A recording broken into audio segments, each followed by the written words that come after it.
ஒரு கேஸில் வந்து மிட் நைட் கால் பண்ணி பேசுகிறாங்க. அவங்க அழுகுறாங்க. என்ன மிட் நைட்டில் ஏதாவது பண்ணிக்கிட்டாங்கன்னா என்ன பண்ணுறது பேசுகிறத நான் கேட்க ஆரம்பிக்கிறேன். ஹஸ்பண்ட் அப்படின்னு அவங்க சொல்லிட்டாங்க ஃபஸ்ட்டு. ஆனால் ஹஸ்பண்ட் இல்லைங்கிறது அப்புறம் நான் கண்டுபிடிச்சிட்டேன். டிவோர்ஸ் ஆகி நான் ஒரு குழந்தையோட இருக்கேன். நான் வந்து ஃபேஸ்புக்கில் பார்த்து ஃப்ரெண்ட் ஆனேன். நான் பெங்களூர் அவரை போய் மீட் பண்ணலான்னு பார்த்தேன். அவர் இல்லை நானே சென்னை வந்துடுறேன்னு சொல்லிட்டு சென்னை வந்துட்டார் அப்படின்னாங்க. கேஸில் பொறுத்த வரைக்கும் அவங்களுக்கு ஒரு பொன் குழந்தை இருந்தது. பொன் குழந்தைய நல்லா பார்த்துக்கிறாரு. இவருக்கு நிறையா ஃப்ரெண்ட்ஸ் இருக்காங்க. ஃப்ரெண்ட்ஸ் எல்லாம் மீட் பண்ணும்போது கார் கீ செயினை வந்து டேபிளில் போடுவாங்க. எந்த கீ செயினை எந்த பொண்ணு தேர்ந்தெடுக்குதோ அந்த பொண்ணோட அந்த கார் வச்சிருக்கவர் போயிடுவார். இது வந்து கேட்குறதுக்கே ரொம்ப அபத்தமாக இருக்குது. நிஜமாவே நம்ம சென்னையில் தான் நடந்து சென்னையில் தான் இது வந்து திரும்பவும் எனக்கு இனி ஒரு கேஸ் வந்தது. இது வந்து this is about 10 years before. நான் சொல்லிட்டு 10 வருஷத்துக்கு முன்னாடியே நடந்த விஷயம் இது. அவங்களுக்கு கல்யாணம் ஆச்சா இல்லையான்னு கூட தெரியாது. எதுவுமே தெரியாது இந்த அம்மாவுக்கு.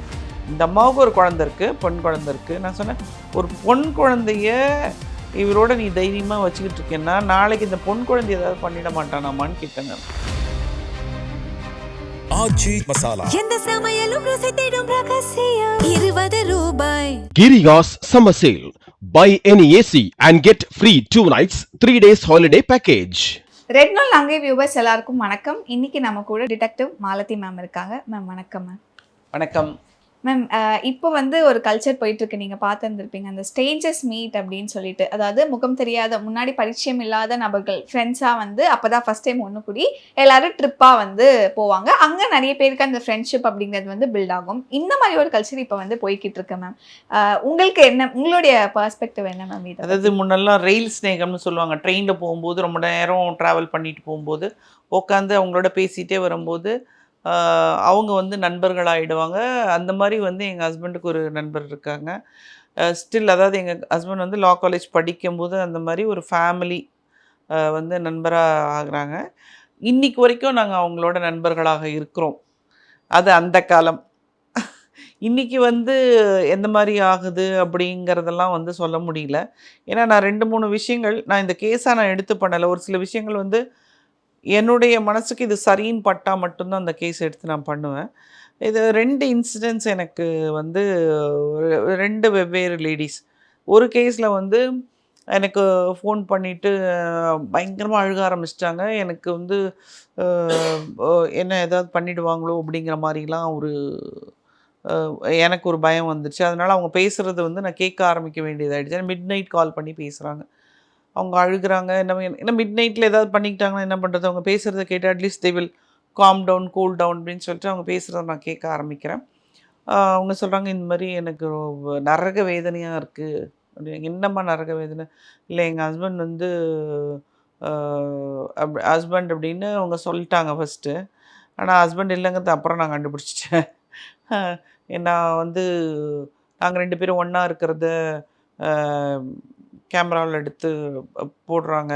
அதை வந்து அவரோட ஃப்ரெண்ட்ஸ் எல்லாம் பார்த்துட்ருக்காங்க அப்படின்னு சொல்கிறாங்க. என்னது இது, இப்படியெல்லாம் ஒரு ஹஸ்பண்டா அப்படின்னதும், எப்போ கல்யாணம் பண்ணீங்க, உங்கள் அம்மா அப்பாட்ட சொல்ல வேண்டியது தானே அப்படின்னு சொன்னதும், இல்லை நான் வந்து கல்யாணம் ஆகிட்டு நான் ஆக்சுவலாக வந்து டிவோர்ஸ் ஆகி நான் ஒரு குழந்தையோட இருக்கேன். அந்த குழந்தையோட இருக்கும்போது இவரை நான் மீட் பண்ணேன். இவரை வந்து நான் வந்து ஜஸ்ட் இந்த நெட்டில் தான் பார்த்து ஃபேஸ்புக்கில் பார்த்து ஃப்ரெண்ட் ஆனேன். அவர் வந்து பெங்களூரில் இருந்தார். பெங்களூரில் இருந்துட்டு அதுக்கப்புறமா அவர் வந்து நாங்கள் பேசிக்கிட்டே இருந்தோம். எங்கள் 2 பேரும் ஒன்றா இருக்கலாமான்னு கேட்டு நான் பெங்களூர் அவரை போய் மீட் பண்ணலான்னு பார்த்தேன். அவர் இல்லை நானே சென்னை வந்துடுறேன்னு சொல்லிட்டு சென்னை வந்துட்டார் அப்படின்னாங்க. அப்போ நான் ஃபஸ்ட்டு கேள்வி கேட்டேன், உண்மையிலே அவர் பெங்களூரில் தான் இருந்தாரான்னு கேட்டேன். ஏன்னா எனக்கு ஒரு டவுட் இருந்தது இவங்க சொல்கிறதுலேருந்து. ஏன்னா பெங்களூர் பார்க்க வரேன்னு சொல்லும்போது இல்லை நானே சென்னைக்கே என் வேலையை மாற்றிட்டு வந்துடுறேன்னு சொல்லிட்டு வந்திருக்காரு. அவரை வந்த கொஞ்ச நாளில் தெரிஞ்சது இவருக்கு வேலை இல்லாமல் தான் இருந்தாருன்னு இந்த அம்மாவுக்கு. பட் சரி ஓகே, இவங்களுக்கு வந்து ஒரு ஆண் துணை வந்துருச்சு, ஒரு பையன் இருக்கான். அந்த பையனுக்கு வந்து பையன் கூட இல்லை, இந்த கேஸில் பொறுத்த வரைக்கும் அவங்களுக்கு ஒரு பொன் குழந்தை இருந்தது. பொன் குழந்தைய நல்லா பார்த்துக்கிறாரு, ஒரு அப்பா மாதிரி பார்த்துக்கிறாருன்னு சொல்லிட்டு நானும் விட்டுட்டேன். அதுக்கப்புறம் இப்போ வேலை கிடச்சி இது பண்ணிகிட்ருக்காங்க. பட் இவருக்கு நிறையா ஃப்ரெண்ட்ஸ் இருக்காங்க. ஃப்ரெண்ட்ஸ் எல்லாம் மீட் பண்ணும்போது கார் கீ செயினை வந்து டேபிளில் போடுவாங்க. எந்த கீ செயினை எந்த பொண்ணு தேர்ந்தெடுக்குதோ அந்த பொண்ணோட அந்த கார் வச்சுருக்கவர் போயிடுவார் அப்படின்னுச்சு. எனக்கு இது என்ன நம்ம சென்னையில தான் இருக்கோமா? இல்ல எங்கேயாவது யுஎஸ், கனடான்னு இருக்கோமாங்கிற அளவுக்கு எனக்கு வந்து டவுட் வந்துருச்சு. என்னம்மா நீ சொல்ற?" அப்படின்னேன். "எனக்கு திருப்பி சொல்லு" அப்படின்னு கேட்டு நான் இந்த ஊர்ஜிதப்படுத்திட்டேன். எந்த கார் கீ செயின் எடுக்கிறோமோ, அந்த காரோட ஓனரோட இந்த லேடி போகணும். இந்த மாரி ஒரு குரூப். நான் சொன்னேன், "இதெல்லாம் உனக்கு தெரிஞ்சு எப்படிம்மா இருக்க?" அப்படின்னு கேட்டேன். நான் என்ன பண்ணுறது, எனக்கு வந்து ஒரு துணை வேணும்னு நினச்சேன். இவர் வந்தார். பட்டு இவர் வந்து உண்மையாலுமே இவர் வந்து என்ன பண்ணுறாரு, இவருக்கு எங்கே இவருடைய சொந்த ஊர் இது எதுவுமே எனக்கு தெரியல இவரை பற்றி. பட் ஏதோ ஒரு இதில் நான் இவரோட வாழ்ந்துக்கிட்டு இருக்கிறேன் ஒன்றா. அவங்களுக்கு கல்யாணம் ஆச்சா இல்லையான்னு கூட தெரியாதா இவங்களுக்கு? எதுவுமே தெரியாது இந்த அம்மாவுக்கு. இந்த அம்மாவுக்கு ஒரு குழந்தை இருக்குது, பெண் குழந்தை இருக்குது. நான் சொன்னேன், ஒரு பொன் குழந்தைய இவரோட நீ தைரியமாக வச்சுக்கிட்டு இருக்கேன்னா, நாளைக்கு இந்த பொன் குழந்தை ஏதாவது பண்ணிட மாட்டானாமான்னு கேட்டேன் நான். நீ வந்து இவ்வளோ பேசுகிற, நீ பண்ணுறது தப்புன்னு தெரிஞ்சே பண்ணிகிட்ருக்க. அதாவது உனக்கு பிடிக்கலங்கிற விஷயத்த நீ அவரோட போய் வெளியில் கார் கீ செயின் எடுக்கிறீங்க, அந்த ஆளோட நீங்கள் போகிறீங்கன்னு சொல்கிறீங்க. நீங்களும் உங்கள் வீட்டுக்காரரும் உடலுறவு கொள்வதை நீங்கள் வந்து ஒரு நெட்டில் போட்டு வந்து அவரோட ஃப்ரெண்ட்ஸு பார்க்குறாங்கன்னு சொல்கிறீங்க. ஃப்ரெண்ட்ஸு தான் பார்க்குறாங்களா இல்லை வேறு யாரும் பார்க்குறாங்களான்னு கூட நமக்கு தெரியல. அந்த பொண்ணோட நாலேஜுக்கு தெரிஞ்சு அது சொல்கிற விஷயம் அது. ஸோ இது எல்லாம் உனக்கு பிடிக்காம நீ பண்ணுறேன்னு சொல்கிற. அப்போ you have to take a step. நான் இதை வந்து உன்னோட இருக்கவன் வந்து ஆத்தென்டிகேட்டடாக வந்து அவனோட ஊர் எது எல்லாம் கண்டுபிடிக்க முடியாது. அது it's not a easy joke. சும்மா அவன் நடந்து போவான், அவங்க வீட்டுக்கு போவான்லாம் பார்க்க முடியாது. ஏன்னா இவன் பொய்யிலே வாழ்ந்துக்கிட்டு இருக்கிறான். பெங்களூரில் இருந்தேன்னு சொன்னால், இந்த பொண்ணு பெங்களூர் போகிறேன்னதும் இல்லை நான் வந்து இங்கேயே வந்து வேலையை மாற்றிட்டு வந்துட்டேன்னு சொல்லியிருக்கான். வந்து இவங்க வீட்லேயே உட்காந்துக்கிட்டான். அதுக்கப்புறம் இந்த பொண்ணு கூடயே இருந்துக்கிட்டு வேலைக்கும் போகாமல் எனக்கு வேலை இல்லைன்னு சொல்லி ரொம்ப நாள் கழித்து தான் வந்து வேலை கிடச்சிருக்கு இவனுக்கு அப்படின்னு இந்த பொண்ணு சொல்லுது. அதுவும் உண்மையாக பொய்யான்னு ஹூ நோஸ். ஸோ நான் சொன்னேன், நீ வந்து உனக்கு பிடிக்காத விஷயம், அதாவது நீ இவனை வந்து யார் என்ன ஏது அப்படின்னு நீ கண்டுபிடிக்கிறது விட அவன்கிட்டருந்து நீ விலகி போகிறது நல்லது. ஏன்னா அவன் சொன்னதே ஃபஸ்ட்டு பொய். உனக்கு பிடிக்காத விஷயத்த செய்ய சொல்கிறான்னு சொல்கிற. இன்னொருத்தரோட போய் தன்னுடைய கணவன் வந்து தன்னை இன்னொருத்தரோட உடலுறவு வச்சுக்கோ அப்படின்னு சொல்கிறத ஒரு பொண்ணு அக்செப்ட் பண்ணிக்கிட்டு அவனோட வாழ்ந்துக்கிட்டு இருக்கிறா. இன்னொன்று, இவங்க பண்ணுற விஷயங்கள், இவங்க செக்ஸ் வச்சுக்கிறத நெட்டில் எடுத்து போடுறாங்கன்னு சொல்கிறா. இதெல்லாம் வந்து நம்ம கல்ச்சருக்கு உகந்த விஷயமும் கிடையாது. உங்கள் வீட்டில் இருக்கவங்க வந்து பார்த்து உங்களை ஒன்றும் சொல்ல மாட்டாங்களான்னு கேட்டேன். எனக்கு அம்மா இல்லை, அப்பாவும் இறந்துட்டாங்க, அதனால் எனக்கு கேட்பார் கிடையாதுங்கிற மாதிரி அந்த பொண்ணு. ஸோ நீ பண்ணுற விஷயம் உனக்கு தப்புன்னு தோணுச்சுன்னா நீயே தான் அதுலேருந்து வெளியே வரணும். நீயே தான் அது உள்ளே போன, நீங்கள் தான் அதுலேருந்து வெளியே வரணும் அப்படின்னு சொல்லி அவங்களுக்கு கவுன்சிலிங்கை கொடுத்து அவங்கள வந்து நான் இதோட இந்த கேஸை நான் எடுக்கிறதுக்கும் நான் தயாராக இல்லை அப்படின்னு. ஏன்னா எனக்கு இது ஒரு எந்த விதத்துலேயும் இதில் எங்கேயும் நியாயமே இல்லை. இதில் போய் நான் எடுத்து நான் என்ன பண்ண போகிறேன்? ஸோ அந்த மாதிரி பணமும் எனக்கு தேவையில்லை. இந்த மாதிரி நியாயமில்லாத ஒரு விஷயத்தை நம்ம பண்ணி கொடுத்துட்டு. ஸோ நீ நல்லபடியாக திருந்தி வரணும்னு நீ நினச்சி என்கிட்ட அழுகிற. நான் உனக்கு கொடுக்குற அட்வைஸ் இதுதான். நீ எப்படி உள்ளே போனே அதே போல் பொறுமையாக வெளியே வந்துரு. நீ இதில் உனக்கு வெளியே வரத்துக்கான தைரியமும் இருக்குது. நீ தனியாக இருந்து தான் இவ்வளோ வேலையும் பண்ணியிருக்க. ஸோ இதுலேருந்து நீ வெளியே வந்துரு அப்படின்னு சொல்லி அவங்களுக்கு அட்வைஸ் பண்ணி அந்த இது முடித்தேன்.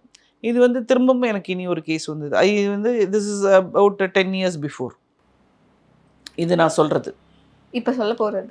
நான் சொன்னது இப்போ நான் சொல்லிட்டு 10 வருஷத்துக்கு முன்னாடி 10 வருஷத்துக்கு முன்னாடியே நடந்த விஷயம் இது. இப்போ எப்படின்னு பார்த்தீங்கன்னா, இப்போ ஒரு ரீசெண்டாக ஒரு 1 இயருக்கு முன்னாடி எனக்கு ஒருத்தவங்க ஃபோன் பண்ணுறாங்க. ஒரு லேடி தான் கூப்பிட்றாங்க. கூப்பிட்டுட்டு இந்த மாதிரி எனக்கு வந்து இந்த பர்சனை பற்றி தெரியணும் அப்படின்லாம் வரும்போது, ஸோ இவங்க ஜஸ்ட் லைக் தட் ஒரு பர்சனை பற்றி வேணும்னு டீட்டெயில் கொடுத்துட்டு அவங்கள பற்றி நான் எடுக்க மாட்டேன்.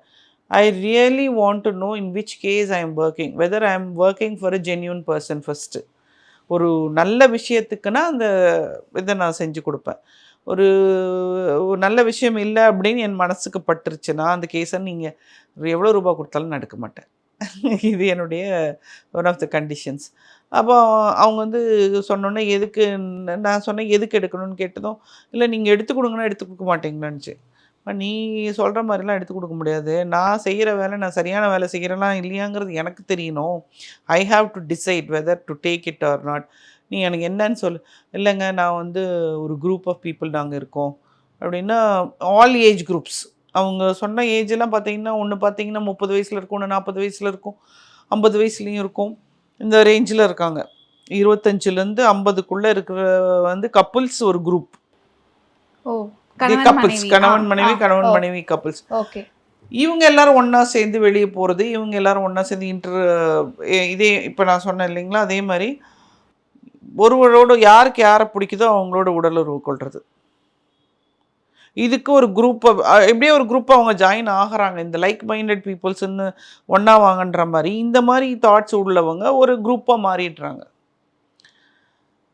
எனக்கு ஷாக்கிங்காக இருந்தது. என்னடா அது நம்ம கல்ச்சர் எங்கே போய்கிட்டு இருக்குது, என்னம்மா நீ சொல்கிற அப்படின்னா, நீ இப்போ சரி ஓகே இதெல்லாம் இருக்கட்டும், இப்போ நீ கேட்ட இந்த நபர் பற்றி உனக்கு எதுக்கு தேவை அப்படின்னா, இந்த அம்மாவுக்கு அவனை ரொம்ப பிடிச்சிருக்குது. ஸோ இவங்க என்ன நினைக்கிறாங்கன்னா, இவன் வந்து இவனோட பேக்ரவுண்டு இதெல்லாம் தெரிஞ்சுக்கிட்டு அவனோட வெளியே போகிறதுக்கு நினைக்கிறாங்க அவங்க. அதாவது ஒண்ணா சேர்ந்து வாழ. நான் சொன்னேன், ஏற்கனவே இது குரூப்பே சரியில்லாத குரூப்பு, நம்ம இதுக்குள்ளே போய் எல்லாம் இதெல்லாம் பண்ணி கொடுக்குற ஐடியாவே எனக்கு கிடையாது. அதனால நான் என்ன சொன்னேன், அம்மா நீங்கள் எல்லோரும் ஒரு குரூப்பாக இருப்பீங்க, உங்கள் குரூப்புக்குள்ளேயே கீழே அவர் என்ன பண்ணுறாரு ஏது பண்ணுறாருன்னு அவங்களே சொல்லுவாங்க. எனக்கு இந்த கேஸ் எடுத்துக்கிறதுக்கு விருப்பம் இல்லை. நான் இப்போ எதுக்கு நான் இதெல்லாம் சொல்கிறேன்னா, இது நான் எதுவுமே வந்து என்னுடைய கேஸ்க்காக நான் எடுத்து பண்ணல. இந்த மாதிரி விஷயங்களும் நம்மளுடைய ஊரில் நடந்துக்கிட்டு இருக்குது. தயவு செஞ்சு விழிப்புணர்வோடு எல்லோரும் இருங்க அப்படின்னு சொல்கிறதுக்காக தான் நான் வந்து இதில் பார்த்தா எனக்கு இந்த ஏஜ் குரூப்பே வந்து பார்த்திங்கன்னா 50 வயசில் இருக்கவங்களும் இருக்காங்க, 40ல் இருக்கவங்களும் இருக்காங்க, 35ல் இருக்கவங்களும் இருக்காங்க. இது என்ன ஒரு கான்செப்டுன்னே எனக்கு புரியலை. எனக்கு இதெல்லாம் புரிஞ்சுக்கணுன்னா ஒரு பெரிய ஸ்டடி பண்ணணும் போல் இருக்குது. அந்த மாதிரியான ஒரு விஷயங்கள் இப்போ நம்ம ஊரில் நடந்துக்கிட்டு இருக்கு. இப்போ ஆக்சுவலாக அவங்க உங்ககிட்ட கேட்டாங்கன்னு சொல்கிறீங்க இல்லையா மேம், அவங்கள பற்றி தெரிஞ்சுக்கணும் அப்படின்னு சொல்லிட்டு, அவங்களுக்கே அது புரிஞ்சிருக்காதா? இவங்க பண்ணுறதும் தப்பு தான், குரூப்பாகவே தப்பு தான் பண்ணுறாங்கன்னும் போது அப்புறம் அவரை பற்றி வேறு என்ன நல்லது இருக்கும்னு நினச்சி அவங்க கேட்டாங்க. இது என்னென்னா, இப்போ ஒரு பெண் என்னென்னா இப்போ இருக்கிற கான்செப்டில் எனக்கு தேவையானது எனக்கு இப்போ ஒரு குழந்தை சொல்லும் இல்லையா, இந்த பொம்மை எனக்கு வேணும்னா எனக்கு வேணும் தான், அந்த மாதிரி கான்செப்டில் இவங்க பேசுகிறாங்க. இவங்க பண்ணுறதே தப்புங்கிறது இவங்களுக்கு புரியல. ஒரு குழந்தை வந்து ஒரு சின்ன பொம்மையை வச்சுட்டு இது எனக்கு வேணும் அப்படின்னு நினைக்கிற மாதிரி தான் அவங்க நினச்சிக்கிட்டு இருக்காங்க. இது சரியா தவறாங்கிறத யோசிக்கக்கூடிய மனநிலைமைக்கே அவங்க போல. நான் திரும்ப திரும்ப கேட்டுக்கிறேன், எப்படிங்க இந்த மாதிரி இருக்கிறவங்களாம் நாங்கள் ஒன்றா சேர்ந்துக்குவோம் அப்படிங்கிறாங்க. இந்த தாட் இருக்கக்கூடியவங்க ஒன்றா சேர்ந்துக்குவாங்களாம். இது வந்து கேட்கறதுக்கே ரொம்ப அபத்தமாக இருக்குது. நிஜமாவே நம்ம சென்னையில் தான் நடந்து, சென்னையில் தான். இதுக்கு முன்னாடி இப்போ நீங்கள் சொல்லும் போது கூட அந்த வந்து இன்டர்கோர்ஸ் வைக்கிறதுல வீடியோ எடுத்து காட்டுறது, இப்போ அந்த வீடியோஸ் எல்லாம் வச்சு பிஸ்னஸ் பண்ணக்கூடிய ஒரு மாஃபியாவும் ஒரு சைடு இருக்கலாம். அதுலேருந்து ஒரு நான் தான் சொல்கிறேன், இந்த பொண்ணு சொல்கிறா இவன் யாருன்னு தெரியாது, அவரோட ஃப்ரெண்ட்ஸ் பார்க்குறாங்க அப்படிங்கும். எப்படின்னு கேட்டால் லேப்டாப் ஓப்பன் பண்ணி கேமரா ஓப்பன் பண்ணி வச்சுட்டு பண்ணுவேங்கிறாங்க. ஸோ இதுக்குன்னு ஒரு குரூப் இருக்குது, இதுக்குன்னு வெப்சைட் இருக்குது போல் இருக்குது. நமக்கெல்லாம் இதெல்லாம் ஒன்றும் தெரியவே மாட்டேங்குது. தெரிஞ்சாலும் தேவையில்லை. ஏன்னா உங்களுடைய நீங்கள் போய் எதை பார்க்கணுன்னு நினைக்கிறீங்களோ உங்களுடைய மொபைலில் ஏதாவது ஒரு விஷயத்தை பற்றி ஒரு செடியை பற்றி பார்த்தீங்கன்னா திரும்ப திரும்ப அது வந்துக்கிட்டே இருக்கும். அதுபோல் நீங்கள் எதையாவது பார்க்கணும்னு நினச்சி இதை ஓப்பன் பண்ணிங்கன்னா அது வந்துடும். அதே தான் வந்துட்டுருக்கும். தயவு செஞ்சு போய் யாரும் ஓப்பன் பண்ணி கூட பார்த்துறாதீங்க இந்த மாதிரி இருக்கா இல்லையான்னு. ஆச்சி மசாலா எந்த சமையலும் ருசி தேடும் ரகசியம் 20 ரூபாய். Girigas Summer Sale. Buy any AC and get free 2 nights, 3 days holiday package.